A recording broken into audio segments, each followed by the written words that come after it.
जय हिंद दोस्तों, मैं ईश्वर सिंह। स्वागत है आप सभी का हमारे YouTube channel MK EPS zone में। दोस्तों, उम्मीद करता हूं कि आप सभी स्वस्थ होंगे और अपने परिवार के साथ खुशहाल जीवन व्यतीत कर रहे होंगे। दोस्तों, आज का यह वीडियो देश भर के लाखों केंद्रीय कर्मचारियों, पेंशन भोगियों, फैमिली पेंशनरों और सेवानिवृत्त कर्मचारियों के लिए बेहद महत्वपूर्ण होने वाला है। अगर आप केंद्र सरकार के कर्मचारी हैं, पेंशन प्राप्त कर रहे हैं या आपके परिवार में कोई ऐसा सदस्य है जो सरकारी पेंशन का लाभ ले रहा है, तो आज की यह पूरी जानकारी आपके लिए बहुत काम की साबित हो सकती है। इसीलिए आपसे अनुरोध है कि इस वीडियो को शुरू से लेकर आखिर तक जरूर देखें, क्योंकि आज हम कई ऐसी महत्वपूर्ण जानकारियों पर विस्तार से चर्चा करने वाले हैं जिनका सीधा संबंध आपकी पेंशन, महंगाई राहत, लंबित मामलों, बैंकिंग नियमों और सरकारी दिशा निर्देशों से जुड़ा हुआ है। वीडियो शुरू करने से पहले आप सभी से एक छोटी सी विनती है कि यदि आपको हमारे द्वारा दी जाने वाली जानकारी उपयोगी लगती है तो वीडियो को लाइक जरूर करें और नीचे दिए गए सब्सक्राइब बटन को दबाकर हमारे चैनल से जुड़ जाएं, ताकि भविष्य में आने वाली हर महत्वपूर्ण अपडेट आपको सबसे पहले मिल सके। दोस्तों, सबसे पहले बात करते हैं जुलाई 2026 से महंगाई भत्ता और महंगाई राहत में संभावित बढ़ोतरी की। इसे लेकर लगातार चर्चा चल रही है। विभिन्न सोशल मीडिया प्लेटफॉर्म पर अलग अलग दावे किए जा रहे हैं। कहीं 4% वृद्धि की बात कही जा रही है तो कहीं 5% तक बढ़ोतरी की संभावना बताई जा रही है। लेकिन यदि उपलब्ध उपभोक्ता मूल्य सूचकांक के आंकड़ों को देखा जाए तो अभी तक जारी आंकड़ों के आधार पर लगभग 3% वृद्धि की संभावना अधिक दिखाई दे रही है। उपलब्ध आंकड़ों के अनुसार जनवरी से मई तक के उपभोक्ता मूल्य सूचकांक के आधार पर महंगाई भत्ते की संभावित बढ़ोतरी लगभग 3% के आसपास बन रही है।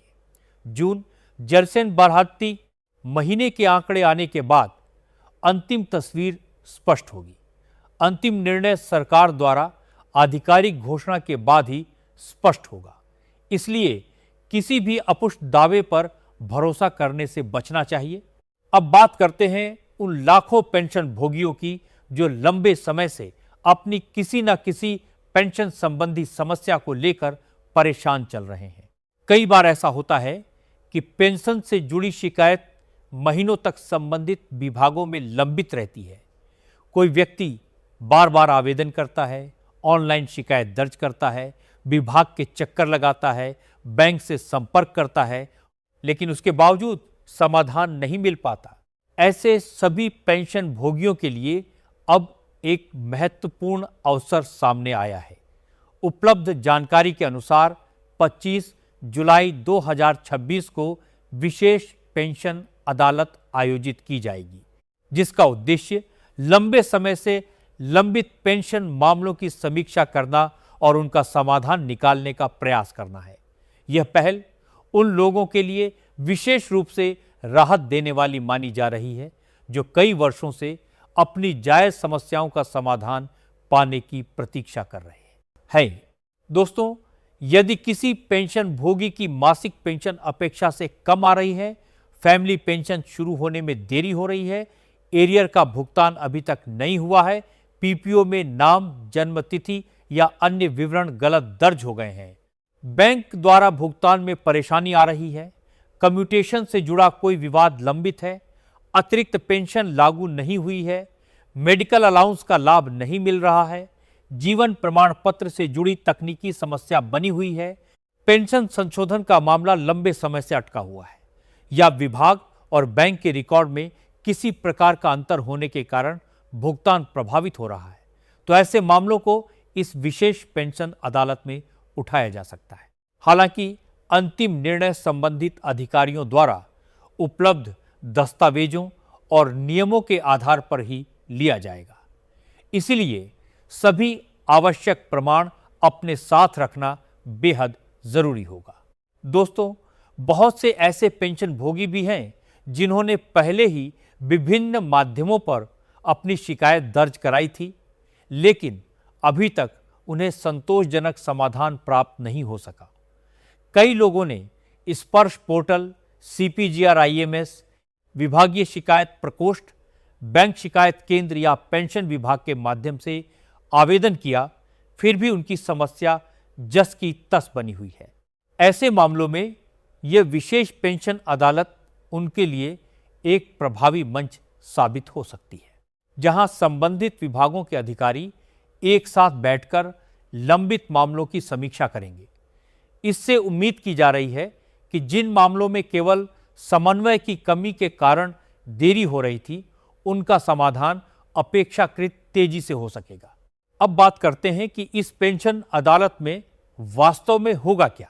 दोस्तों, यह कोई सामान्य बैठक नहीं होती, बल्कि इसमें पेंशन से जुड़े मामलों की विस्तार से समीक्षा की जाती है। संबंधित अधिकारी उपलब्ध दस्तावेजों का परीक्षण करते हैं, विभाग और बैंक के रिकॉर्ड का मिलान करते हैं, शिकायतकर्ता की बात सीधे सुनते हैं और जहां संभव हो वहीं समाधान निकालने का प्रयास किया जाता है। जिन मामलों का तुरंत निपटारा संभव नहीं होता, उन्हें समयबद्ध प्रक्रिया के अंतर्गत आगे बढ़ाया जाता है ताकि शिकायत अनिश्चित काल तक लंबित ना रहे। यही कारण है कि कई पेंशन भोगी इस प्रकार की अदालतों को अपनी समस्या के समाधान का महत्वपूर्ण अवसर मानते हैं। दोस्तों, यदि आप इस प्रकार की किसी सुनवाई में भाग लेने की योजना बना रहे हैं, तो यह आवश्यक है कि आपके सभी दस्तावेज पूरे और व्यवस्थित हों। अपने साथ PPO की प्रति, Aadhaar card, PAN card, bank passbook या बैंक स्टेटमेंट, पहचान पत्र, पहले की गई शिकायतों की प्रतियां, शिकायत संख्या, विभागीय पत्राचार, एरियर से संबंधित दस्तावेज, फैमिली पेंशन के मामले में आवश्यक प्रमाण पत्र तथा अन्य संबंधित कागजात अवश्य रखें। कई बार केवल आवश्यक दस्तावेज उपलब्ध न होने के कारण भी मांग